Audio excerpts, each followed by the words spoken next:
Շանթի եթերը շարունակում է հեռանկար, իսկ հեռանկարում այսօր հյուրընկալել ենք Հանրապետություն կուսակցության նախագահ Արամ Սարգսյանին։ Պարոն Սարգսյան, շնորհակալություն մեր հրավերն ընդունելու համար։ Սկսենք թրիփից, որովհետև ըստ էության այսօր թրիփի հետ կապված մի նորություն եղավ եւ հայտնի դարձավ, որ կառավարությունը իր վաղվա նիստում թեև չզեկուցվող հարցով, բայց սկսելու է թրիփի վավերացման գործընթացը եւ որոշում է կայացնելու որպես մեկնակետ ըստ էության այդ շրջանակային համաձայնագիրը փաստաթուղթը ուղարկել սահմանադրական դատարան։ Ինչ ազդեցություն կարող է ունենալ վավերացումը ընդհանուր գործընթացի վրա։ Ասեմ, որ շատ ողջունելի է։ Ասեմ, որ ես այդ ծրագրի ջատագովն եմ եղել։ Ասեմ, որ ծրագիրը դեռ Ջո Բայդենի իշխանության ժամանակ էր, որ խրախուսվում էր ու այն ժամանակից ես այդ թեմայով բարձրաձայնում էի, իհարկե այդ ժամանակ ծրագիրը միջին-միջանցք անվանումով էր, շատ-շատեր այսօր որ թրիփին թերահավատ են, այն ժամանակ արդեն Թրամփի իշխանության գալուց հետո ասում էին դա Բայդենի ծրագիրն է ու Դոնալդ Թրամփը ընդհանրապես դրան չի անդրադառնա, բայց պարզվեց, որ Թրամփի համար դա գերկարևոր է եւ ծրագիրը այսօր իրականություն է դառնում եւ այդ ծրագիրը իրականություն չդառնալու տարբերակ չունի, որովհետեւ վերին միջանցք հանձնում է Ռուսաստանով, իսկ Ռուսաստանը պատժամիջոցների տակ է, հետեւաբար վերին միջանցքը փակ է, ներքին միջանցքը ծովերով ու նեղուցներով, այսօր այդ ծովերում ու նեղուցներում առանց այն էլ նախ այդ ծովերն ու նեղուցների թողունակությունը շատ փոքր էր եւ չէր բավարարում կենտրոնական ասիական երկրների ապրանքները ամբողջությամբ Եվրոպա հասցնելու պահանջարկին, որոնք տարեկան 50 միլիոն տոննայի չափ բեռ են եւ տարի-տարու վրա ավելի ավելանում են եւ երկրորդ նաեւ այդ նեղուցներում հիմա պատերազմներ են եւ փաստորեն կենտրոնական Ասիան ընդհանուր առմամբ Եվրոպայից կտրված է։ Կենտրոնական Ասիայի երկրները արդեն որոշակի առաջընթաց ունեն, իրենք սկսել են սառնարան գնել, օրինակ չինացիները, պակիստանցիները սառնարան չէին գնում, իրենք օրվա մթերքով էին։ Այս վերջին 5-6 տարիներին արդեն գնում են եվրոպական տնտեսական տեխնիկական ապրանքի շարժ կա, այդ երկրներից շարժ կա գյուղատնտեսական ապրանքների դեպի Եվրոպա եւ ընդհանրապես աշխարհի ամենամեծ ապրանքաշրջանառությունն է կենտրոնական Ասիայից դեպի Եվրոպա, հետեւաբար միջին միջանցք անկախ Թրամփից, անկախ Ջո Բայդենից, դա իրականություն դառնալու ռեալ անհրաժեշտություն ունի եւ ինքը անհրաժեշտություն դառնալու է։ Ուրիշ խնդիր, որ այդ միջանցքը կարող է անցնել միայն ցամաքային ճանապարհով Իրանով, այնպես ինչպես մետաքսի ճանապարհն էր, բայց քանի որ Իրանը ժամանակին մերժեց, չհամաձայնեց, մտավ պատժամիջոցների տակ, հետեւաբար այդ ճանապարհը այլընտրանք չունի, քան Հայաստանով անցնելը եւ Հայաստանի Հանրապետության ցանկացած իշխանություն, ով ուզում է լիներ, դրան պիտի համաձայներ։ Պարոն Սարգսյան, չգիտեմ, այստեղ պատահականություն է թե ոչ, բայց հայտնի դարձավ, որ կառավարությունը սկսում է այդ վավերացման գործընթացը, միաժամանակ նաև գոնե թե հայկական տիրույթում հայտնվեց այն լուրը, որ ՊԵԴԵՊ-ը թրիփի հիմնադրամի ղեկավար է նշանակել Կոստանտին Սոկոլովին եւ ընդգծվում է, որ Սոկոլովը Ռուսաստանում է ծնվել։ Նախ այդ նշանակումը եւ այդ գործընթացի մեկնարկին անդրադառնանք, ապա նոր Սոկոլովի ծագումնաբանությանը։ Ես ասեմ, որ ես ռուսաֆոբ չեմ, ես ընդհանրապես դեմ եմ ազգային պատկանելությամբ կամ գույնի պատկանելությամբ, մաշկի գույնի պատկանելությամբ, ռասիզմի կամ սեռական տարբերությունների պատկանելությամբ մարդկանց գնահատել։ Բազմաթիվ ռուս մասնագետներ կան, որոնք տնտեսական կամ տնտեսագիտական ոլորտում շատ լուրջ գիտելիքներ ունեն, օրինակ ես մեծ ուշադրությամբ հետևում եմ Ռուսաստանի նախկին վարչապետի, ասենք նախկին բոլոր վարչապետների ելույթներին, տեսակետներին Ռուսաստանի տնտեսության առումով, մասնավորապես պարոն Կասյանովի ելույթները շատ արժեքավոր եմ համարում Ռուսաստանի տնտեսությունը հասկանալու համար, եւ եթե եվրոպական որևէ երկիր Կասյանովին որևէ աշխատանք առաջարկի, դա չի նշանակի, որ Ռուսաստանում ծնված լինելը կամ Ռուսաստանի վարչապետ լինելը որոշակի ազդեցություն է ունենալու այդ մարդու տնտեսական գիտելիքների կամ ունակությունների վրա։ Ընդհանուր առմամբ չի բացառին նաեւ որոշակի քաղաքական ենթատեքստ էլ ունենալ ազգանունով ռուս մարդու այդ ուղղության վրա դնելու առումով, որով կարող է ակնարկ արվի Ռուսաստանին, որ ճանապարհը, որ Կենտրոնական Ասիան կապում է Եվրոպայի հետ, կարող է նաև ձեռնատու լինել, որովհետև այդ Կենտրոնական Ասիայի երկրները հիմնականում չինական ազդեցության տակ են, որը Ռուսաստանի տարածքների նկատմամբ որոշակի ամբիցիաներ ունի, իսկ Միացյալ Նահանգները այդ չունի, հետևաբար ձեզ ավելի ձեռնատու է, որ այդ երկրները Միացյալ Նահանգներով կապնվեն Եվրոպայի հետ եւ դուք էլ կարող եք այդ ճանապարհից օգտվել, քան դրանք լինեն չինական ազդեցության, այսինքն քաղաքական առումով կարող է նաեւ այդ կարգի ենթատեքստ կամ այդ կարգի ակնարկ ունենա դեպի Ռուսաստան։ Բայց ըստ էության Ռուսաստանը այնպես էլ չի, որ հայտարարում է, որ չի օգտվելու այդ ճանապարհից, ավելին վերջին ըստ էության Գալուզինից եղավ այդ հայտարարությունը, որ ակնարկեց, որ թրիփը ավելի ըստ էության շահեկան կլիներ ռուսական մասնակցության դեպքում, ակնարկեց, որ այդ ճանապարհը ի վերջո անցնելու է նաև այն տարածքով, որտեղ ռուս սահմանապահներն են։ Գալուզին ուղղակի սպառնում էր Հայաստանին, որ ճանապարհն անցնում էր ռուս սահմանապահների կանգնած վայրերով, որ Հայաստանը ԵԱՏՄ անդամ է եւ ԵԱՏՄ մաքսային տիրույթի օրենքները պիտի գործեն եւ ռուսները չեն կարող դրան ներկայացված չլինեն։ Իրականում փաստաթուղթը ստորագրվել է Միացյալ Նահանգների եւ Հայաստանի միջև եւ որևէ երրորդ կողմ այդտեղ ներգրավելը անհնարին է, այսինքն բայց ԵԱՏՄ կարգավորումներով է կարծես թե գործել, որտեղ Հայաստանից էլ եղավ նման հայտարարություն։ Գիտեք ինչ, ԵԱՏՄ կարգավորումների խնդրի մասին փաստաթուղթը ստորագրելուց թե հայկական կողմը, թե ամերիկյան կողմը վստահաբար իմացել են եւ դա հաշվի առել են եւ դա որևէ ազդեցություն չունի թրիփի գործունեության վրա, այո, մաքսատուրքերը կգանձվեն ԵԱՏՄ օրենքներին համաձայն, Հայաստանի մասնաբաժինը կլինի Հայաստանին, այդ մաքսատուրքերը գանձողները կլինեն Հայաստանի մաքսավորները, ամբողջությամբ կգործի Հայաստանի օրենքը։ Ռուսաստանը կատեգորիկ դեմ է թրիփին եւ դա շատ բնական է, որտեղ Ռուսաստանն ուզում է, որ աշխատի վերին միջանցքը։ Եվրոպայի հետ ամենամեծ սահմանը աշխարհում ունի Ռուսաստանը։ Ինչի պիտի ուզի աջ ձեռքով զախականջի հետևը կորել։ Ռուսաստանը Եվրոպայի հետ այդքան Ֆինլանդիայից սկսած մինչև ներքև սահման ունենալով պիտի Ադրբեջանով մտնի Հայաստան, Հայաստանով Նախիջևան, Նախիջևանից նորից Հայաստան ու այդպես Թուրքիայով գնա Եվրոպա, այս առաջարկը նույնիսկ վիրավորական է Ռուսաստանին, այն ինչ որ Հայաստանի իշխանություններն անում են։ Ռուսաստանը դեմ է միջին միջանցքին, որտեղ վերին միջանցքը ամբողջությամբ ցամաքային է, չի կտրում որևէ ծով, բարձր թափելու խնդիր չկա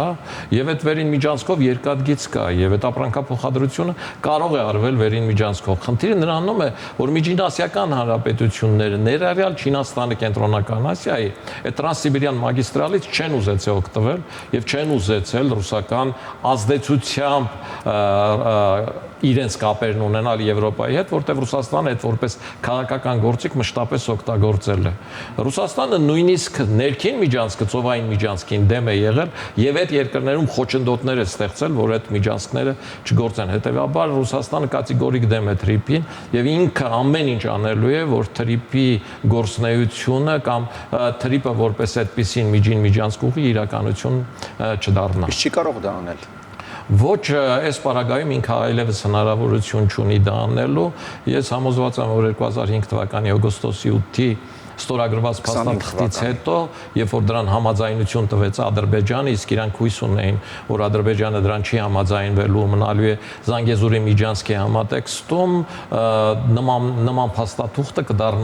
կլինի անհնարին, բայց Ադրբեջանը համաձայնություն տվեց, դրան համաձայնեց Թուրքիան, որտեղ հասկացան, որ դա փոխշահավետ է, հասկացան, որ իրենց դերը նաև միջինասիական հանրապետությունների եւ ընդհանրապես աշխարհակաղակական ընկալումների եւ ընդհանրապես քաղաքակիրթ աշխարհի Եվրոպայի ու Միացյալ Նահանգների համար այլ բովանդակություն է ստանում։ Իսկ Ռուսաստանից Թուրքիան ու Ադրբեջանը ինչ ուզում են ստանում են, իրենք բազմաթիվ խաղակարտեր ունեն Ռուսաստանի դեմ օգտագործելու եւ այդ պարագայում Ռուսաստանի դերը նվազեց, հետեւաբար այսօրվա Ռուսաստանը, որը խնդիր ունի ուկրաինական պատերազմի հետ կապված, որում աշնանը ընտրությունների խնդիր կան, ոչ միայն չի կարող ինքը իր խնդիրների տակից չի կարող դուրս գալ, հետեւաբար մենք պիտի անենք մեր հետևությունները, ինչ քայլեր անենք այս ժամանակաշրջանը, երբ որ Ռուսաստանի գլուխը խիստ զբաղված է, մաքսիմալ օգուտներ ունենանք որպես պետություն, որպես պետականություն, այ իշխանության ասած այդ բալանսավորումը, մեր ասած քաղաքական ուղեգծի իրական փոփոխությունը, ներառյալ թրիպի իրականությունը ի կատարածելու առումով։ Օրինակ, մենք եկել ենք այն հետևության, որ Ադրբեջանը ամեն ինչ ուզում է անել, որ Հայաստանը Եվրոմիության կամ Արևմուտքի հետ համագործակցությունը մաս չդառնա, Արևմուտքի հետ համագործակցությունը չսերտացնի, որովհետև այդ պարագայում Հայաստանը տնտեսապես հզորանում է, որտեղ այդ պարագայում Հայաստանը կարողանում է գերժամանակակից զենքեր գնել, այդ պարագայում Հայաստանը կարողանում է ՆԱՏՕ-ի հետ զորավարժություններ առնել, հետևաբար դա չի բխում Ալիևի շահերից, եւ վերջին Ալիևի ելույթները նաեւ այդ ակնարկն ունեն։ Եվ դրանից ելնելով մենք քննարկեցինք եւ եկանք հետևության, որ առաջիկայում առաջարկելու ենք սահմանադրական փոփոխությունների այդ փաստաթղթում, որտեղ Հանրապետություն կուսակցություն ունի ներկայացուցիչ իրավաբան ներկայացուցիչ, որ կարող է առաջարկներ անել, մենք առաջարկելու ենք, որ նոր սահմանադրության մեջ մտցվի Եվրոմիության անդամակցությունը որպես ուղենիշ, այնպես ինչպես Վրաստանի օրինակով է, որովհետև դա թե Հայաստանի անվտանգությունը կմեծացնի եւ թե իշխանության փոփոխության դեպքում ուղենիշը կմնա նույնը, որտեղ սահմանադրությունը ամեն օր չի որ փոխվում է, օրինակ նույն Վրաստանում իշխանությունը փոխվեց, բայց սահմանադրության այդ կետը մնացել է։ Մենք առաջիկայում կսկսենք խորհրդակցություններ քաղաքական դաշտի իրավական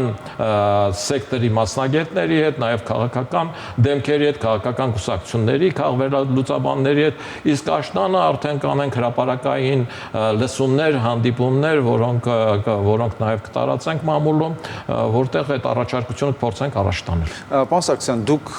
հենց ձեր նախաձեռնությամբ չէ, որ Հայաստանի Եվրոմիության անդամակցության հետ կապված օրենք ընդունվեց ազգային ժողովում եւ կարծես դա Հայաստանի եւ Ռուսաստանի միջև հարաբերություններում թանկ արժեցավ։ Մինչև հիմա Ռուսաստանը տորպեդահարում է դա եւ հիշեցնում է ու ասում է, թե եթե Եվրամիություն եք ուզում, ուրեմն ընտրեք ԵԱՏՄ թե Եվրամիություն։ Բայց Հայաստանն էլ ասում է, ես դեռևս չեմ ցանկանում որևէ ընտրություն կատարել։ Հիմա երբ այդ օրենքն է այսպես խաղարկվում, ապա սահմանադրության մեջ եթե նման կետ ամրագրվի, դա ինչ գինք ունենա։ Գիտեք ինչ, մենք չպետք է ելնենք որևէ երրորդ երկրի շահերը սպասարկելու քաղաքականությունից, մենք պիտի ելնենք Հայաստանի Հանրապետության շահերը սպասարկելու քաղաքականություն։ Հայաստանն ունի գերկարևոր խնդիր, խաղաղության խնդիր։ Իսկ այդ խաղաղությանը մենք կարող ենք հասնել միայն մի պարագայում, եթե կարողանանք հզորացնել մեր տնտեսությունը, ունենանք ժամանակակից եւ նոր տեխնոլոգիաներով արագ զարգացող արդյունաբերական համալիր, որ լրացուցիչ գումարներ կբերի մեր երկրին, որը մենք կծախսենք բանակի սպառազինության, ժամանակակից սպառազինություն զենք ու զինամթեր գնելու, գիտության, կրթության, սոցիալական ոլորտների վրա։ Այսինքն միայն հզոր տնտեսությամբ եւ ուժեղ բանակով Հայաստանն է, որ կարող է վստահաբար ասել, որ խաղաղություն կլինի։ Հակառակ դեպքում Թուրքիան ու Ադրբեջանը մշտապես Հայաստանին նայելու են որպես թշնամի եւ ցանկացած հարմար իրավիճակում փորձելու են ասել, որ Հայաստանի հետ կապված խնդիրներ ունեն եւ եթե Հայաստանը դրան չհամաձայնվի, իրենք փորձեն այդ խնդիրները լուծել ուժով։ Պատահական չի, որ Ադրբեջանը նախաստորագրել է փաստաթուղթը Վաշինգտոնում, ոչ թե ստորագրել է վերջնականապես, հիմա էլ բազմաթիվ պատճառներ կամ պայմաններ է դնում Հայաստանի ներսից էլ տարբեր մարտիկ սպասարկում էին նախկինում 300,000 հայերի հետ վերադարձի խնդիրը, հիմա սկսել են ու աշունը ակտիվորեն սպասարկեն անկլավների խնդիրը, իրականում անկլավների խնդիր չկա, որովհետև 2024 թվականին հենց Իլհամ Ալիևը հայտարարեց, որ անկլավների խնդիրը քննարկվի սահմանազատումից հետո ամենավերջում։ Այսինքն, այս պասերով խաղը, եթե Տիգրանաշենը վտանգի տակ չէ, ինչպես Տիգրանաշենը վտանգի տակ չէ, որտեղ իրենք հենց Տիգրանաշենի ռազմավարական նշանակությունը հաշվի առնելով են դա ասում։ Գիտեք, ընդհանրապես անկլավների խնդիրը 2020 թվականից Հայաստանի քաղաքական դաշտի հիմնական քննարկվող հարցն է, եւ այդ հարցը Տիգրանաշենը կտրվի թե չի տրվի 2020-ից երևի 100 անգամ ավելներ ինձ տվել են, իսկ բազմաթիվ մարդիկ ասում էին, որ Տիգրանաշենը արդեն հարցը որոշված է եւ տրված է։ կա փաստ Հայաստանի Հանրապետության եւ Ադրբեջանի Հանրապետության միջև ստորագրվել է սահմանազատման փաստաթուղթ, որով սահմանազատումը արվում էր վերևից։ Հիմա ես ձեզ ասեմ, որ միակ սահմանազատումը, որ այս տարիներին կլինի Սյունիքում, այդ Մեղրիի տարածքում, որտեղ պիտի սահմանազատվեն Օրդուբաթի մասը եւ այս կողմի մասը, որ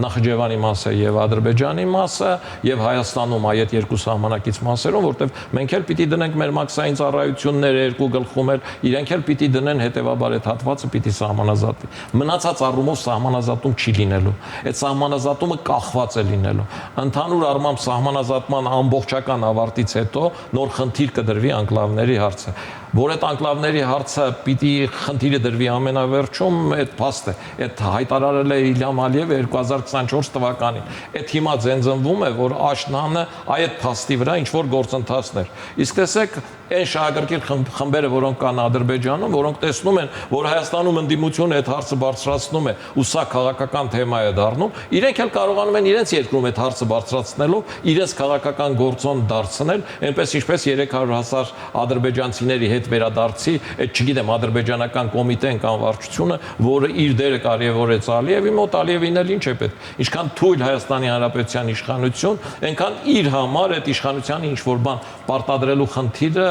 էական։ Դրա համար ես վստահաբար ասում եմ, որ անկլավների խնդիրը գոնե այս փուլում հիմա դա հորինված թեմա է, այնպես ինչպես 300,000 ադրբեջանցիների խնդիրն է ամբողջությամբ հորինված թեմա։ Ընդհանուր առմամբ ես իսկապես համարում եմ, որ Ադրբեջանը շահագրգռված է, որ ինքը տեղաշարժվի դեպի արևմուտք, իսկ Հայաստանը մնա ռուսական ուղեծրում, որովհետև ռուսական ուղեծրում Հայաստանի տնտեսությունը չի զարգանա, Հայաստանը չի կարող ժամանակակից զենք զինամթերք գնել, Հայաստանը այդ ամեն ինչը կարող է անել միայն ԵՄ եւ Միացյալ Նահանգների հետ համագործակցությամբ, հետեւաբար այն ինչ մենք առաջարկում ենք, բխում է Հայաստանի Հանրապետության շահերից, կենսական շահերից, ֆիզիկական շահերից։ Ձեր ասածը վերաբերվում է ելակին Վարունգին եւ այլին, որը հայ գյուղացու կամ հայ արտադրողի շահերի հետ է կապված ու նրա այսօրվա շահերի հետ է կապված, բայց երկարաժամկետ կտրվածքով հայ գյուղացին, հայ արտադրողը այդ ապրանքները կարող է արտահանել նաեւ Եվրոմիություն։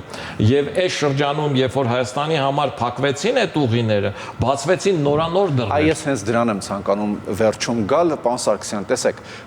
Եվրամիությունը Եվրոպական խորհրդարանի հանձնաժողովում քննարկվեց եւ ըստ էության հավանություն տրվեց այդ նախագծին, որ պետք է